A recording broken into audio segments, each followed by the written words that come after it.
Hey everybody, it's Rich. I hope you're doing great. So I've got what I think is a funny little story today, and it's around the word communication. Normally we don't want to assume anything, but I will assume you know the importance of good communication in your life. It's really a huge key to successful relationships. Communication, by the way, successful communication, what does that mean? Basically, when you're talking to someone, communication means that the message that you're trying to get across is interpreted by the person listening in the way that you intended. How often do we say things, we think things, we maybe assume things, and we're talking to someone, and it's like we're talking a foreign language to them. They don't really understand it. So one of the things that I'm always trying to work on is to improve my communication. As a coach, as a friend, in all the roles that I play in the world, it's great to have great communication. It makes life that much better. So here's the funny story. I have this great client up in Montreal, up in Canada, and we have this great relationship. We talk all the time. She's a one-on-one coaching client, and we have this really good connection. Well, last month in March, you might remember that my grandmother passed away.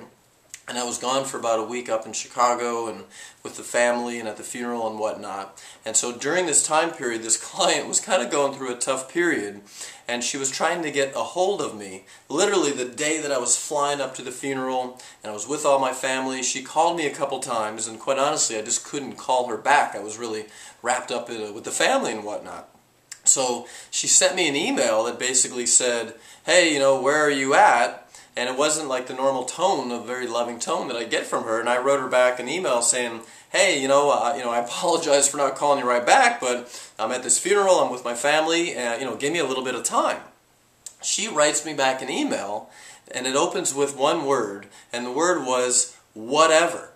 Well, where I come from, if somebody says whatever, to me that basically means like whatever, I don't really care, Rich, that your grandmother died and you're with your family. So I wrote her back, I'm like, what? I put whatever with a question mark. I'm like, what are you talking about, whatever? I'm like, this doesn't sound like the loving person that you normally are. We have this great loving coaching relationship. Like, what's going on here?